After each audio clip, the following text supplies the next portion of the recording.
just take it easy, mate. Fucking hell.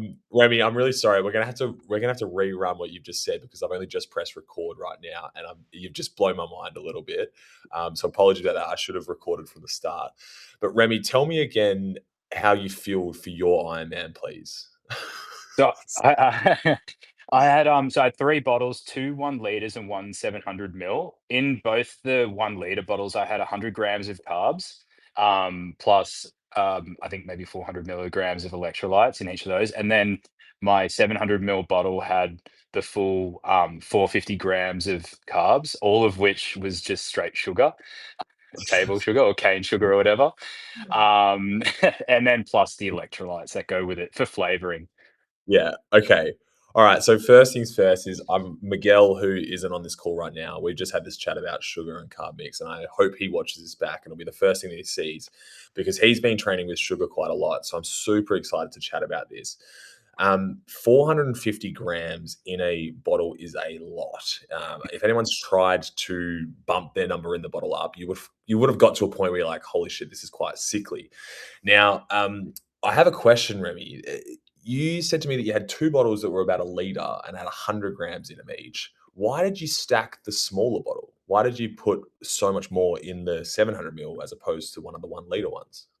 Is more because I didn't if I lost one of the bottles out of one of my cages, this bottle was the most secure, is Lost. where it was. It was on my in my bars and stuff like that. There was no way I was gonna lose it. So it's if I lost it, that's kinda, game over. It was all of my it's basically all of my nutrition for the ride. So yeah, that's kind of why. All right, that makes sense, and I like the strategy. What I do love about the strategy is the simplicity of it. Like it's so simple, you don't have to think about it. It's just you're sipping on this one bottle for the majority of the ride. So I actually really like that, but I do think that we can make it a little bit easier, which we're going to go through right now.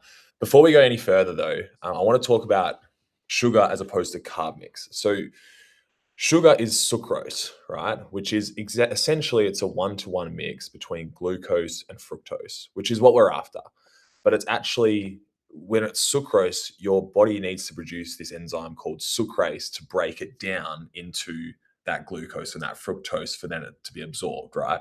So if you're using table sugar, it's actually it's 90% good, and especially if you're, like, trying to save money and do it for training. Like, I don't have a problem with doing it occasionally for training, but if you're racing, it's just an extra step that your gut's gotta do, right? It's gotta work a little bit harder than we want it to break that sucrose down into the glucose and the fructose that we wanna use, right? So that's why I would highly, highly, highly recommend not using table sugar for a race. It's also very, very sweet. I don't know how Metric Fuel does this, but the fuel that I'm using with them, and I think Finn's using it, and Kane might have it now. There's a couple of you that are using it. It's nowhere near as sweet as table sugar. Like I mixed yesterday in my big ride that I did with Zach. I did 300 grams in one bottle, and I had 1 or 2 scoops of electrolytes in it to balance it out slightly, and it was not sweet at all. Like literally 300 grams, and I was just knocking it back the whole day. So that is why I wouldn't use table sugar as opposed to carb mix. But if you're say doing like I don't know, an hour and a half, 2 hour ride, and you're like you've just got table sugar in the house, perfect. Go and use it. Like it's going to solve 90% of the problems. Not a problem at all. But it's when we're out there for long, long periods of time and the gut's working its ass off for 9, 10 hours, 11 hours, whatever it is. We want to limit the amount of use, the amount of work that it has to do, and that's why I'd recommend using carb mix. Make sense? A few nods about, yeah. Remy, are we going to use carb mix for your next Ironman? Yeah, Can I, definitely. can I jump in there, Remy? Yeah, Did it please. dissolve? Because I've tried to use like sugar in my water and it doesn't dissolve, and especially at 450 grams, that would be like a full water bottle basically. Yeah, the water bottle goes, you basically fill the whole water bottle with sugar. You need lukewarm water and you have to leave it overnight. It's a process, yeah, yeah. It doesn't fully dissolve, so you do get some crunch as well, which is Nice, nice. it's super it's not the most pleasant. I can't believe this, Rem. Bro went He stingy on the race. what was that, Sorry? buddy? Stingy. You didn't get some nice race fuel. You just Yeah. kicked it out. I can't blame Remy because I did the exact same thing in cans. I use table sugar in cans, so it's kind of like a you need to go through the process of learning that. But I'm hoping that having you guys here and learning all together, that no one has to make this mistake again. All right, don't use sugar for your race. Um, Remy did nail it in saying that warm water when you're mixing. So since I started using Metric Fuel, Daniel, the guy that owns it, he recommended that I use either boiling water or warm water to mix. And as soon as I started using hot water to mix my Metric Fuel in, it just dissolves so bloody quickly. And then it's like you chuck it in the fridge the night before, and it's perfect for the next day. So definitely, if anyone's mixing, whether it's sugar or whether it's fuel, whatever it is, use warm water to mix, and it will solve your problem there. If you're mixing gels, boiling water is even better because you're going to have heaps of fuel and only a small amount of water. So the boiling water is actually better to mix gels. But yeah, you guys can figure that out. Cool. Thank you very much for that, Remy. Really appreciate it. That was a perfect way to start this call. I've really enjoyed that. Right. Who else wants to contribute? Any other races that we sort of want to dissect before we maybe dive into a couple more of these questions that I've got? Like who's done some 70.3s that maybe they can share their own stories from and we can dissect a little bit? I did a 70.3 in Melbourne, and I had no idea about nutrition or carbs or anything, but I had like them Cliff Blocks, them like jelly Cliff Blocks, and I just was sort of slamming them, but like I got super bad gut discomfort. So the run, I just raw dogged. I was like, wasn't drinking, wasn't eating. I just felt so sick, but I got through. Far out. That's wild. I think like it's a very simple method, but you really need to just keep getting as much in as you can. Like you're not going to get to the end of the Ironman or 70.3 feeling like I've had too much here. So you should try and keep having as much as your body can handle. And you need to listen to your body. But I definitely front load the bike. So I'll be having much more than probably I need on the bike. So then when I get to the marathon or the half marathon in 70.3 case, I can sort of have a little bit less knowing that it's already in my system. So that's why fueling on the bike is really important. If we can get to sort of bigger and bigger numbers in training, then we can get to the race day feeling like, okay, I can consume this quite comfortably. And then I might even go a little bit above where I need to be so that I can, have it in my system ready for the run. Does anyone know what the sort of sweet spot or amount of carbs that we should be having on the bike for, let's just say 70.3 or a full Ironman? What's sort of like the top of the range of what we'd like to get to? Like For 90, me, 120? there you go, Cade. Sorry, Cade, you go. Like 90 or 120? 90 or 120? Finn, what were you going to say? Yeah, I was gonna say the same. That's my goal for the Ironman is 120 on the ride. It'll be Cool. different for the run, but Cade, you chimed in there? Yeah, no, sorry. I was just agreeing. Yeah, spot on. Yeah. Okay. Remy, thoughts? Yeah, 110, 120 on the ride, and then I think there's probably about that on the ride. Cool. All right. I think that's really good.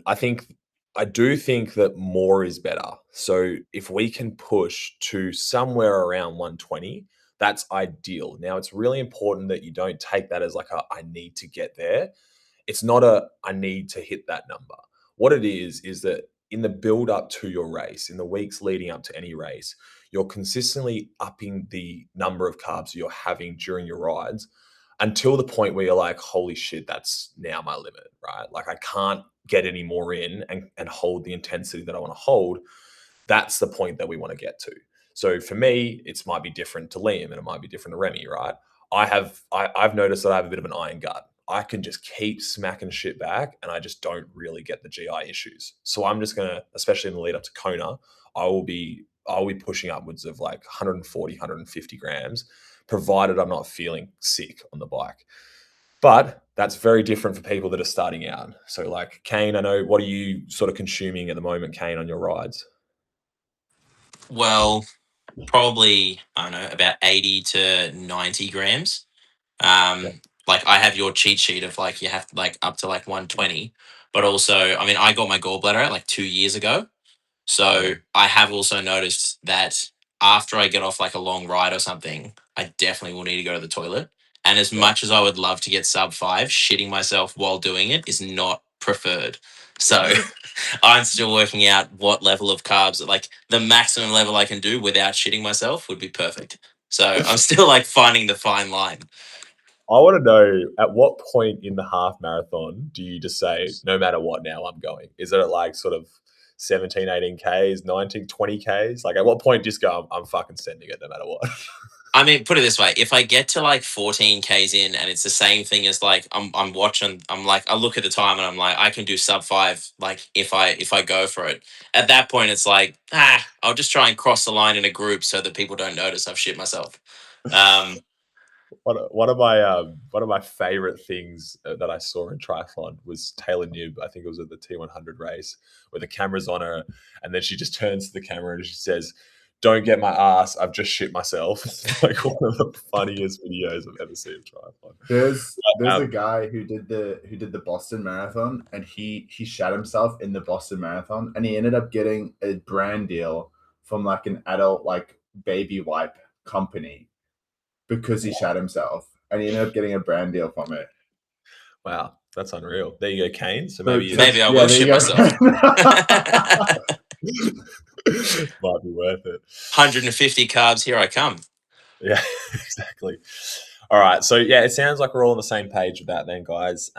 We don't have an exact number that we're all trying to reach. We're trying to reach the highest number that you can manage. So when you start to see your longer rides, like, 3.5, 4 hours, whatever it is coming up, those are the perfect opportunities to practice upping the amount of carbs that you take. It's not super important for your upper zone 2 rides where it's like an hour and a half to 2 hours. Have some fuel, definitely. Don't ride those without any fuel. But practicing upping the carb intake is meant to be designed for your long rides and in the build phase during your long brick sessions. Okay. So yeah, just keep upping that number and just keep in contact with me as well. Please log it. Please tell me how much you had. And then we can keep trying to up it. The next sort of thing I want to sort of speak about is how can we get those carbs in? Remy obviously did it with table sugar. We've spoken about carb mix. Is there any other ideas on how you would like to consume the carbs during a ride? Like, what else could we use? I've heard people snack on those Haribo gummy bears.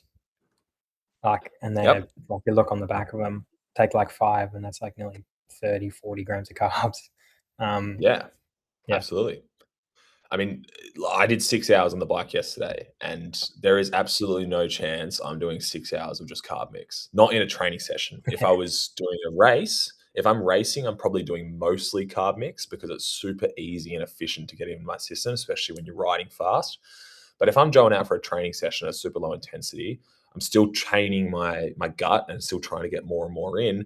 But there's no way I'm just doing carb mix. So Jesse, great idea. Lollies, man. If it's not the Haribo gummy bears, I have the sour straps. The sour straps are stacked full of sugar and they're delicious. And I just keep them in my back pocket and just keep munching on them. Work out before the ride how many carbs are in that, and then how many I'm having in carb mix, how many I'm having in gels.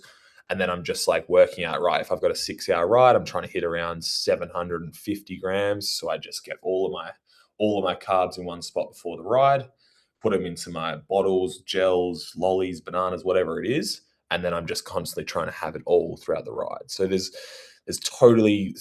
infinite ways on how you can have these carbs. One that I used to love doing is honey sandwiches. So I used to get like 10 pieces of bread, put honey in between all of them, squish them down, cut off the crust, cut them into blocks, and they were just like literally 50 or 60 grams of these little honey sandwich blocks that I would have. You can do whatever you like, especially in training. Carbs are carbs, right? So just trying to get as much in as you can. It doesn't always have to come from expensive carb mix. It doesn't always have to come from table sugar, whatever it is. Just mix it up and keep trying to increase that gut tolerance. Yeah, I like it. We've already gone through this mix. Can I ask a question? Please. With the when you were like best carb for the long rides, are you saying 120 grams to 150 grams for the whole ride? Or is that like per hour? Per hour, sorry. Yeah. Okay. Yeah, I was like, shit, that's easy. Yeah. 150 grams, just so we're all on the same page, is a lot. Like that's that's what I will try and get to as the absolute top end for Kona. Like that's pushing way above where I think anyone needs to be right now. But 120 is sort of where I would ideally love all of us to sort of be testing to, right? It might not get there, but that's where I would like you to have the thought pattern is like, all right, Alex has said 120, let's try and get there, and we'll just see the process of making it. That's per hour. Yep. Can I also jump in there? Something I used to use that was very unconventional was dried mango. That sat really well on my stomach actually. It's probably a little bit high in fiber, so I wouldn't recommend it for like super long rides, but for like daily training, it's sort of a bit of a healthier alternative. Yeah, cool. The other one as well that actually the guy that gave me my bike fit recommended this was dates. Dates are super high in carbs. They do have a lot of fiber as well, but if you're at super low intensity and you can handle it, dates have heaps and heaps of carbs in them. That again, Yeah, I've definitely from used that a lot as well. yeah, good. Get them from Woolies. They're super cheap as well. I think you get like a big pack at Woolies for like $2.50 pitted dates. And then you just look on the back of the packet. It should say, this many dates is X amount of carbs. Start doing the math in your head. This is something I worked on with Kane recently. It was sort of looking at, he was doing his rides and you were looking at the carbs and not quite understanding it. And then you started looking at the back of the packaging on everything and actually doing the math on it to see how much we need to have for these long rides. And that's a really good way to learn about this, guys, is just look at the back of the packaging, look at carbs, and then try and work it out. What's the difference between like simple carbohydrates and say complex carbohydrates? And do we need both for training? I've always understood that you do before you go, like before I go ride, my usual breakfast like 30 an hour minutes out. I usually have like bread, honey, bananas, well beforehand. Yeah.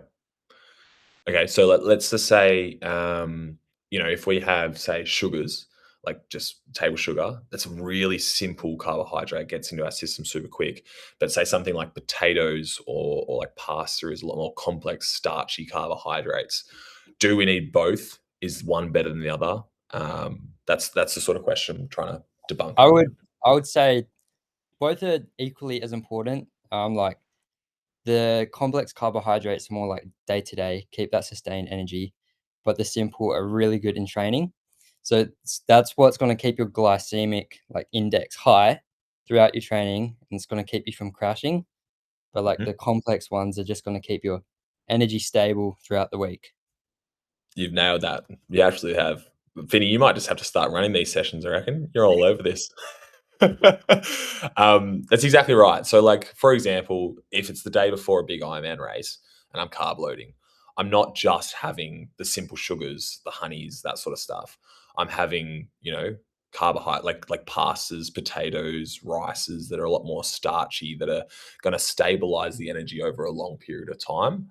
So you need, like you said, a bit of a mix of both. Well done, Finn. Love that answer from you, mate. Cool. Before we go any further, any questions so far? How we going? Are we enjoying this? Yeah. Good. All right. Well, we've already answered the next question that I had in saying, can we load up a bottle with say 200 to 300 grams? I was not expecting Remy to have 450 enter here. That's a lot. Even if you were using metric fuel, which is what I would highly recommend, I still think that would be like super hectic. And I cannot believe you did that with table sugar. But yes, I definitely think that simplifying the strategy for your race is really, really important. So for me, I had 300 grams of carbs in my front bottle at Busso. In fact, I might actually be able to share. I've prepped this before. Give me a tick. I'm going to share my bike that I use at Busso with the bottles and stuff. Can you guys see my screen now? Can you see this bike? Yeah. Beautiful. So this is my front bottle. And I'll talk about where I got this in a moment, because if you guys want to get the same one, you can. It's pretty cheap. I got it from AliExpress. But this bottle here would have 300 grams of carbs in it, right? And then it would be quite like concentrated, and it would be quite sweet. But as soon as I get out of the water, from the swim and I start riding, I'm knocking that back. I'm having, I don't know, a quarter of it within the first sort of like 25 to 30 Ks to sort of replenish what I've lost from the swim. It's doing two things. It's doing that. It's replenishing what I've lost in the swim, the energy that I need there. And it's also giving me space in the bottle so that when I go past an aid station, I pick up water and then I fill that up and it's diluting it, making it not as sweet, right? So that was my strategy. So now that 450 gram bottle that you had, Remy, if it's like one of these, you can dilute it and it gets a little bit easier to stomach. And you don't have to have like the sip and then the water as well. It's just all coming through the same system. So I would only, for the first, I don't know, 90 Ks or so, I would only be drinking from this bottle because I would be continually putting water into it as well. Now, I did have electrolytes in there as well. I had 2,000 or 3,000 milligrams of sodium pre-added before the race, and it's always in there. And if I know that I get through that whole bottle, then I've eventually got that 3,000 in. We'll talk much more about electrolytes. I think we're going to do that next week. So we'll stick to carbs today. And then once this bottle ends, once I've got through most of it, if not all of it, I then had another bottle here that had 150 grams of carbs in it. So it's the exact same ratio. This is a liter of water. This is 500 mils. So it's the exact same ratio of carbs to water. Once this runs out, I'm not drinking from this one. I'm actually moving the carbs from here into this one. And I'm just constantly drinking from this front bottle, right? If it's too sweet again, I grab more water from the aid station and I top it up. That is all I had. I did also do gels. I had, I think, 2 or 3 gels, and they were my caffeine. So I had these ones that had 130 milligrams of caffeine. And again, we'll do another whole group call on caffeine because I think it's a completely different story. But in terms of carbs, that was how simplified my strategy was. Always drinking from the one bottle and just continuously topping it up with more carbs or more water from the aid stations. So when I heard Remy's story, I thought, far out, I love it. Like it's intense and it's extreme, but it's simple. And I would highly recommend you guys try to simplify your strategies as much as you possibly can. I'm going to use David Zaharakis as a bad example here. He probably wouldn't like me saying this, but I spoke to him before Bustleton, and he, I think he had something like 4 or 5 different bottles, each with about 60 to 80 grams of carbs in it. And I just remember thinking, I was like, dude, why is this so complicated? Like, you're going to be constantly moving bottles and changing around and sipping from everywhere else. And I wouldn't do the strategy myself, and I wouldn't recommend it for you guys. I would try and train a more concentrated bottle in training and get that number up to as high as you can handle without crumbling. This bottle here, this was plain water. And the only reason for that is when you come out of the water, especially in Ironman, you can be really thirsty. Like you haven't had any fluid at all, and you've been taking probably in a little bit of salt water from the sea, and you just crave water sometimes. And if you don't have any plain water and you're drinking carb mix, you just get more and more thirsty, and you're like, fuck, this is annoying. The next aid station is probably not for another 15, 20 Ks up the road. So then that's why I planned to have one bottle of just water. And to be honest with you, that was gone within the first 15 to 20 minutes. I was just sipping on it, but it was finished. And then I got that fluid in. Any questions before I get rid of Mindy here and move on to the next question? What do we think about that strategy? Any comments, queries, concerns? Could you link that front setup? Because I reckon that will be in the Alibaba or whatever. That'd be great. Yeah, I've actually got them both here. So I'll put the. I'm fucking prepared, guys. I'm fucking on this. I'm literally going to put it into the group chat now. People that aren't on this call are going to be like, "What the fuck is this?" But you guys can, you can access it whenever you're ready. Hold on, it's just loading now. Maybe this is a silly question. I've only ever done running races. I've done one try, but there was no aid station on. Do you kind of do it as you run? Obviously, you're on the bike and then you slow down, grab one from a water bottle that they've got. Yep. Is that what it is? Yeah. So the bottles will be the bottles of water will be at the aid stations, and then I would just go past, grab a bottle, open the top, and then these bottles have got a little. It's an opening with a thing that you can put the bottle in, and then you just squeeze it in. And you've got to be pretty quick because the aid station, the litter zone ends quickly. So you grab it, you're squeezing it in quickly. You might have a little drink out of the bottle, and then you chuck it. Right. On the run, we'll probably have to talk about the run another time on a different call, but it's a little bit different. I was carrying water, and then I would be, after about, I don't know, an hour and a half, I'm having to grab water from the aid stations, but they're not bottles, they're cups. And in fact, we'll do the run another time, because there's like a whole heap of different things with ice and everything like that I want to cover. This isn't loading right now, but I'll put both of those links into the chat after this and explain it as well. Oh, hold on. The other thing that I wanted to quickly touch on actually is this. I don't know what you guys are intending to do for the race. If you're intending to take spares, I would recommend it. But this bottle here, sorry, not bottle, this little device here at the back is carrying my spare tube, a CO2 canister, a lever, and that's pretty much it. So that if I get a flat, I can change it. Now, some people take them, some people don't, but I would recommend that if you're spending all the money to do an Ironman, that you take spares, because if you do get a flat, then you can do it.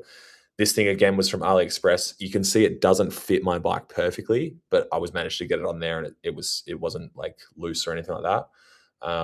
But again, I think Finn and maybe a couple other people have rear bottles. If you have rear bottles, you won't be able to put this on, I don't think. But totally preference. Okay, it's just how I did my setup, but you guys can run it how you like. I'll also link that, which is here again from AliExpress. I'll put it all into the chat after this.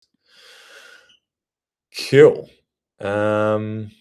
Sick. Any questions on that? Queries, concerns about the setup? No. Cool. All right. Next question that I've written down, and again, none of you sent me any questions, so I've just written out these on myself. I'm hoping that in the future we sort of get a bit more involved and you guys send some questions in that you're asking, because it will make it a bit more flow. Right now, I feel like I'm just doing a lot of talking, but it's a good learning curve for everyone. Should we always feel the same during training and racing? We've kind of covered this already, but essentially, like, you should utilize your longer sessions to practice your race day fueling.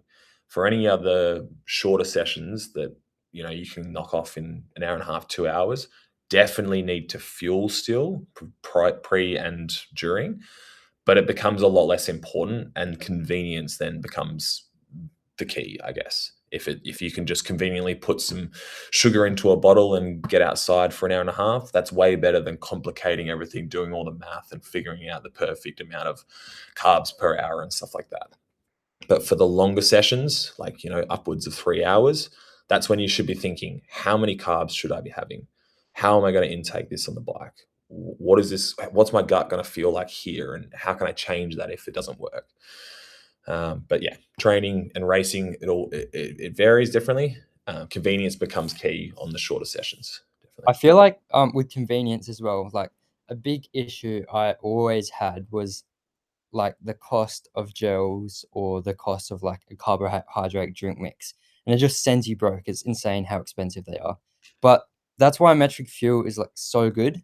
Their prices are extremely fair, and like you can get 5 kilos, and that's going to last you a few months probably, and it's super cheap and it's so convenient. So you like don't have to think about nutrition at all. All your training sessions and like long training sessions would be spot on, perfect. So that really helps with the convenience.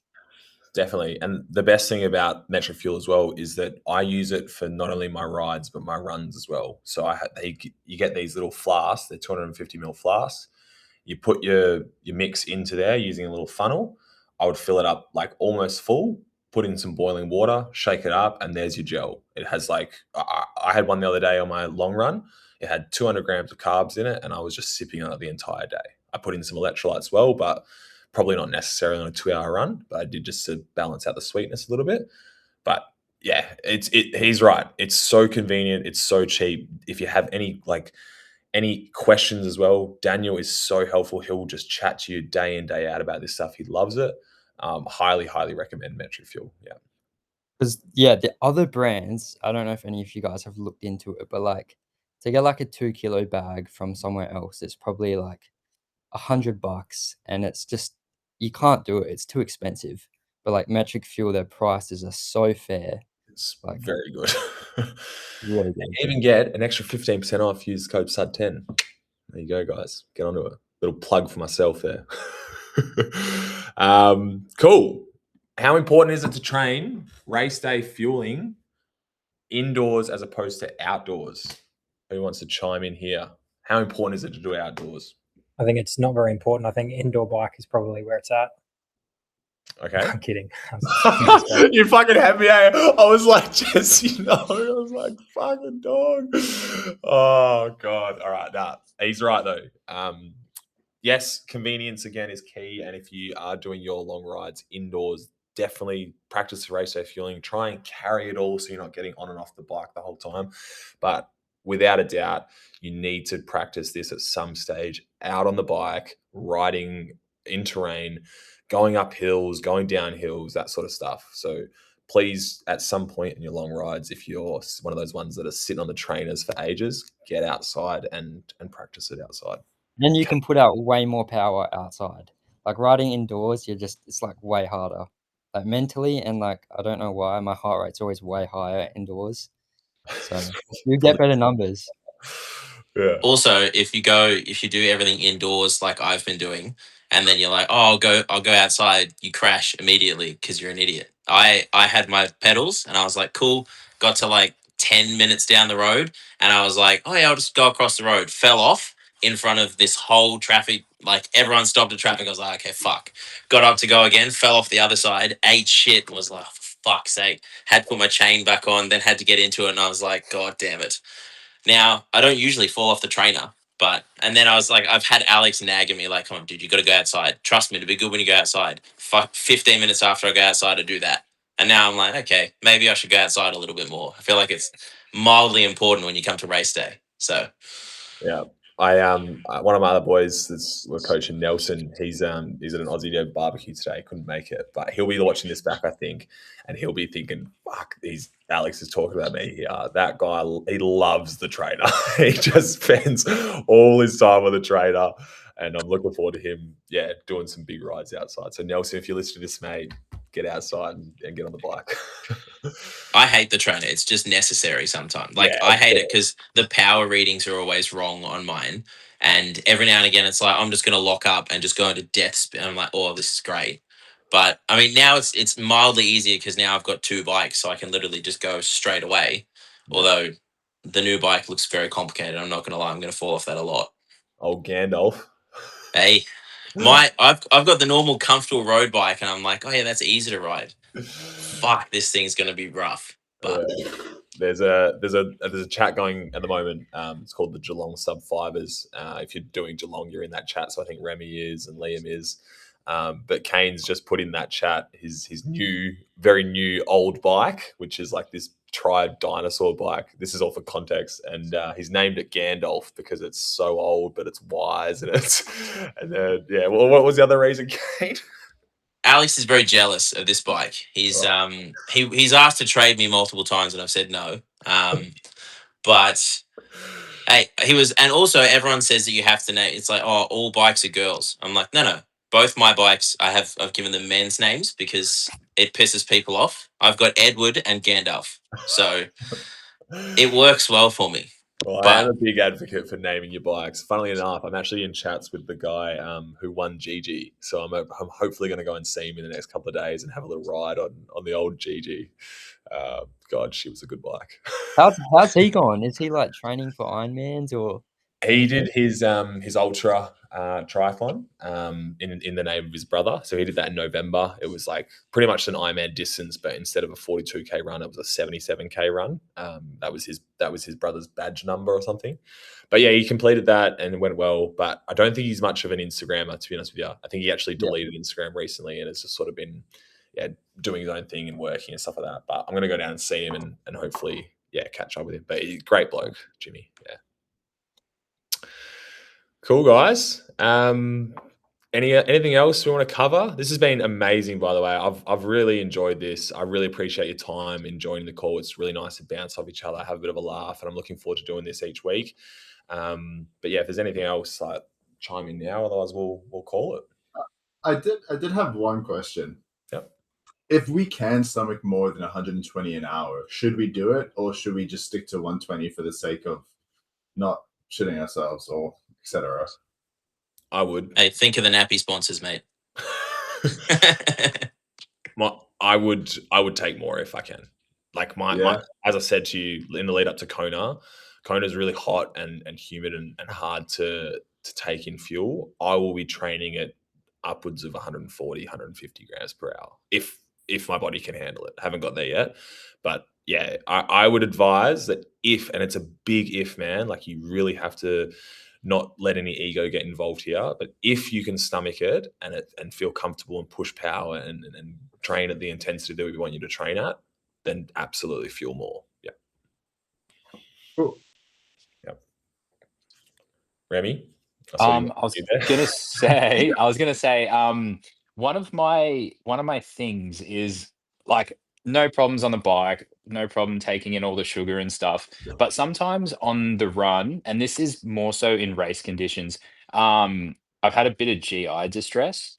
Not so much with the Olympic length I did recently, not until I got sort of towards the end of the run, then it was a bit uncomfortable. But I seem to like I don't know if anyone else experiences it or how anyone else has sort of gotten around it. But keen to hear anyone's thoughts if they've had sort of a similar experience. Yeah. Okay.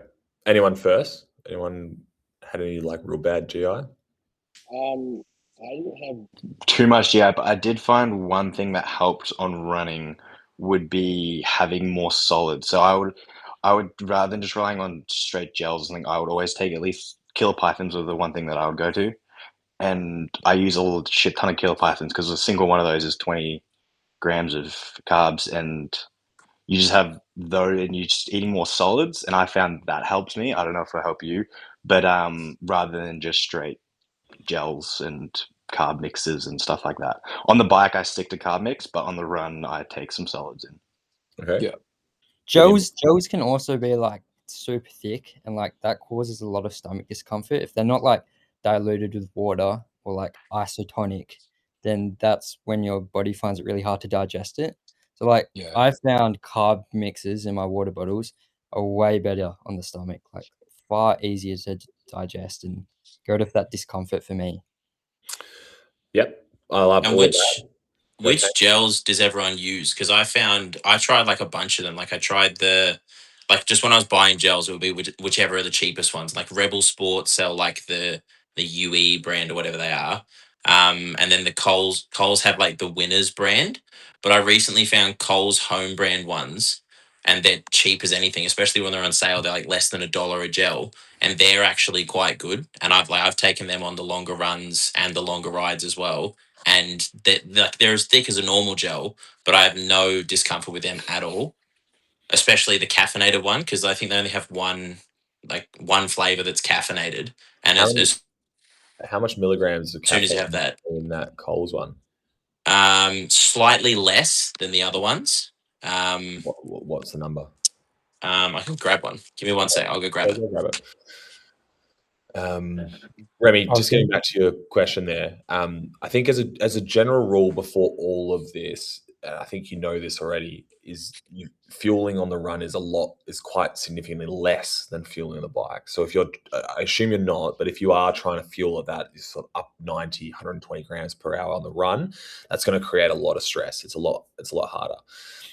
I think Liam's advice is good. Is if you find something that works for you in terms of like kilopythons or lollies or something, that's great. Something to keep in mind though, when you're running at the intensity that we're planning to run at on race day, chewing and swallowing becomes quite difficult. It's quite hard to get through lollies or to eat like if you have a muesli bar or something. It's really difficult to chew that and run at the intensity that we want to run at.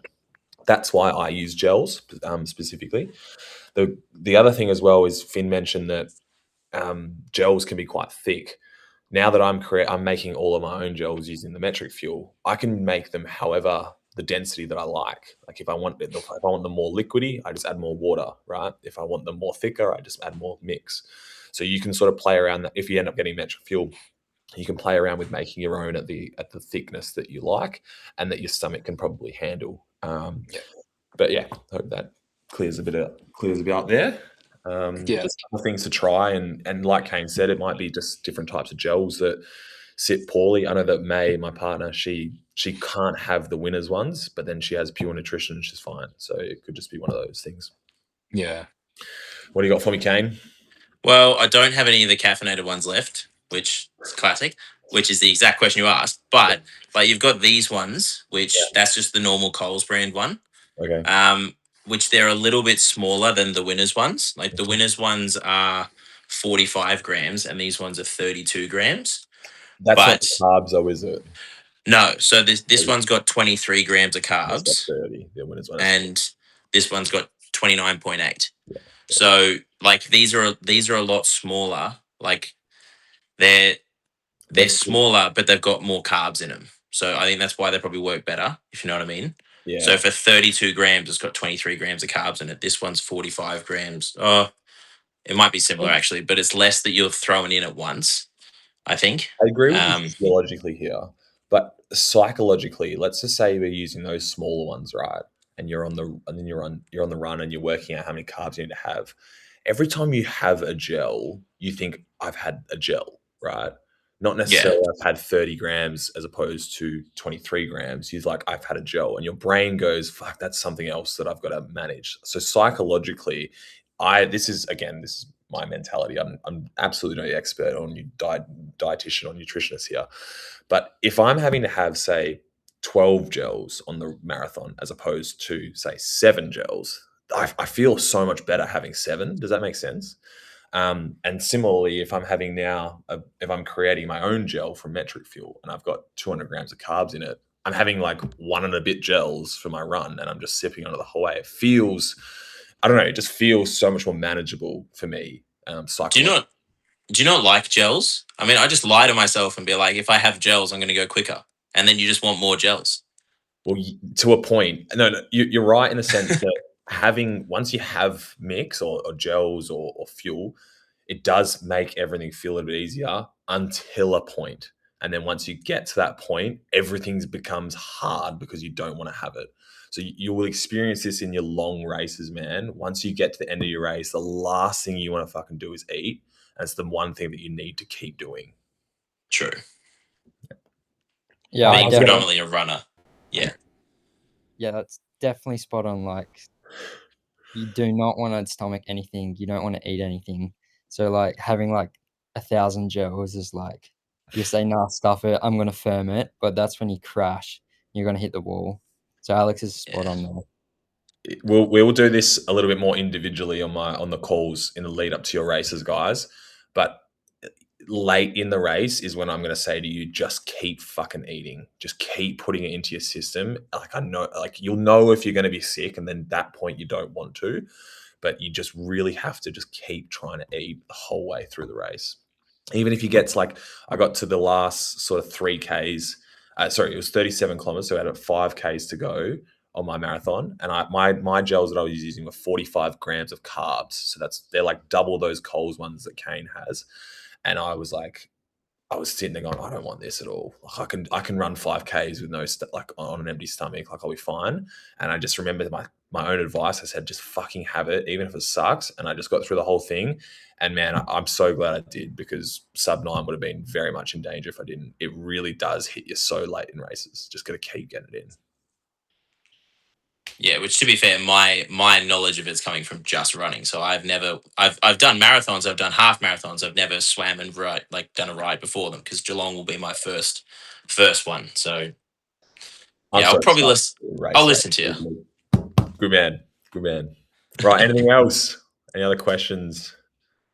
I don't know if this is too big of a sorry, Remy. Right, to say about Remy, I had a bit of GI stuff when I was running, only just of late, and I realized that caffeine just goes through me, and that's probably following to my next question. I don't know if it's too big of a question to dissect now, too late, but caffeine on the rides, is that obviously important for managing fatigue in that, but how important was that for you in your racing? Great question. And I'm looking forward to diving into this a lot deeper soon. Caffeine is a really interesting one. For me personally, and this is again personal to me, I had a lot of caffeine. So I desensitized myself to caffeine for about a month before the race. I got rid of all coffees, got rid of all caffeine. I still trained with it because I wanted to make sure that I could have it during training and stuff. But I didn't have it in any day-to-day life for about a month beforehand, with the intention that it reduces my fatigue a lot more when I use it at race day. And then I used I used a lot. I wouldn't recommend this to someone that's new to caffeine. I think I used nearly 400 milligrams of caffeine on the bike, and then I used a similar amount on the run, which is a fuckload of caffeine. So yeah, you just have to test things that work for you. But my strategy was have it as late as I can have it on the bike at the start. And then once I start using it, continue to push the fatigue curve back and back and back until I get to the end of the race, and just keep having it. It's a risky strategy because it can, like you say, if your gut doesn't handle it and it goes through you, it just adds time to your race. But for me, like, I had trained with it. I knew that my body could handle it, and it worked a treat. Like, it just kept making me feel better every time I'd have one, and I didn't shit or anything like that. So it is personal. I spoke to Shah, one of the pro triathletes I met yesterday. She didn't have any caffeine at her race, and she went 8:49 at Busso. So she beat me and didn't have any.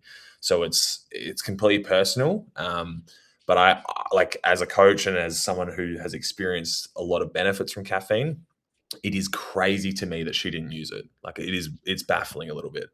So test it, Jesse. And any of your long rides where you're practicing race day nutrition, please have a go at using caffeine, see if you like it. But it is a bit of a personal one, caffeine, definitely. I feel like as well, caffeine does like decrease your appetite. So you definitely have to like train with it and like become comfortable with it. Otherwise, it'll just add on top of you not wanting to take your nutrition as well.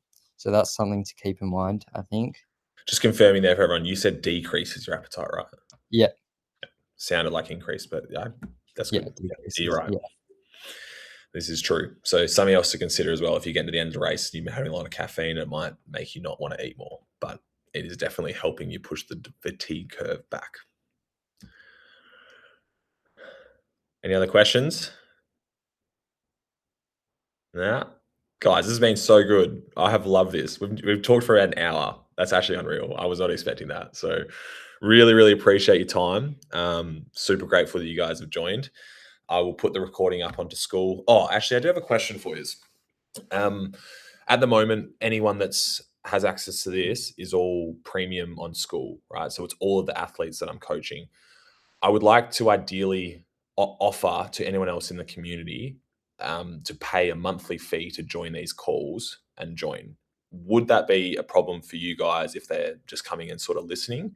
And is there a certain fee that you think is fair for them? They're not going to get any of the planning or the coaching and side of things. It's more just, I think we've got a lot of value here. Like, I think a lot of people in the community would get something from this. And if we can set up them to join the premium amount, would that be an issue for anyone that's on this call?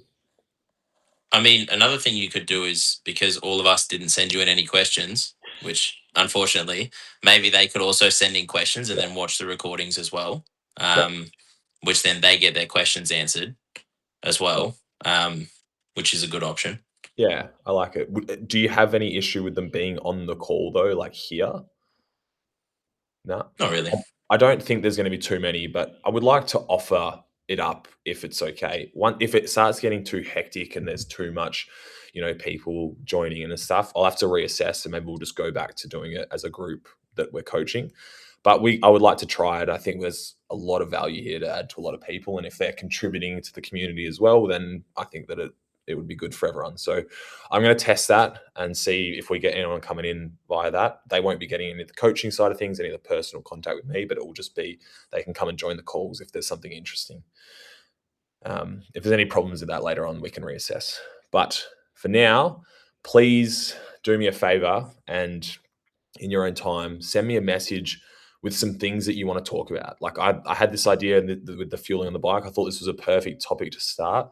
But I would love for you guys to contribute things that you want to know about and that we can talk about as a group, because coming up with everything myself it can just feel a little bit of a drag. And sometimes I don't know whether it's actually important to you guys. So if I hear it from you, you're like, I want to know about this. Can you tell me about this? Or can we have a chat about this?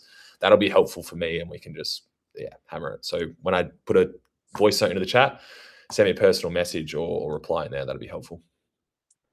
Beautiful. What about one of the big ones was electrolytes for me. I'd love to know how you sort of go, oh, this is enough salt, or this is not enough, or whatever.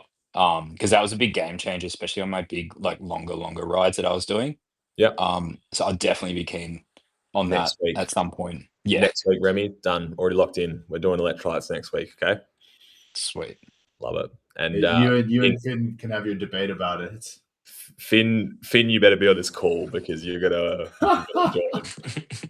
I don't know, Remy, if you've seen Finn's latest post. You probably wouldn't have. I've just put a story up about it, but he's essentially bashing electrolytes and saying that it's very against the grain. So I'd recommend you watch it, but tell me what you think. But do you just have like a shit ton of coconut water and salt? Well, we're doing this next week. We're doing this next week. But Jesse, Remy, and Finn, bring your boxing gloves. It's definitely important. It's super important. I'll just leave it at that. Like, I'm not completely bashing it. It's very important, but there's a time and a place for everything. Next week is going to be an interesting one. I'm looking forward to having that chat. I actually think we'll get a few people sign up from the community and come and listen to it as well. The good thing as well, actually, I might test this quickly now. I think I can actually, so Finn, I'm just going to test on you. I think I can actually mute you. So now, Finn, wow, can you so rude.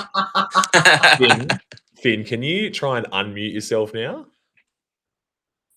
Yeah, I'm back. Oh. That's annoying. That's annoying. I thought I could. He's going to try and silence you because of your opinions. Now try and unmute yourself. Got that, Finny. All right. So what I can do is I can actually disable audio for anyone. So anyone that comes in that's not on the coaching, I can maybe just disable their audio and we can talk as a group, and then they can put questions into the chat or something like that if they want to. But let me just enable your audio again, Finn. So you're not feeling. I reckon that's not bad though. If they want to send in questions and everything to talk about, even if they then can't talk on the call, at least they're getting all the questions answered and they're getting exactly what they wanted. Yeah. I think that's the best way to do it, because I really don't want to have sort of, let's say we get 50 people coming in on these calls. I don't want them all just chatting and not muting themselves and shit like that. I want it to be us, but they can just join and get as much value as they can from it. I've got to figure out what the premium price to join those calls will be for them, but I'll have a bit of a think about that and see what's fair. But for now, love this. It's been so good, guys, and looking forward to next week's same time and everything. There might be a couple of weeks at some stage where I change the time or the days just so that the American boys that we're coaching can come and join. It's way too late for them right now. But I'll just keep in touch with you, and it might just vary. But more often than not, it's going to be 11 o'clock per time on Mondays, all right? Beautiful. Sweet as, guys. Have a wonderful Australia Day. Thanks, look after yourselves. Appreciate the love. And, we'll catch up soon. Oh, and Liam, let's go for a ride soon, all right? Yeah. Tee it up. See you guys. See you guys. Thanks, see you, boys. Bye. See ya. Finny.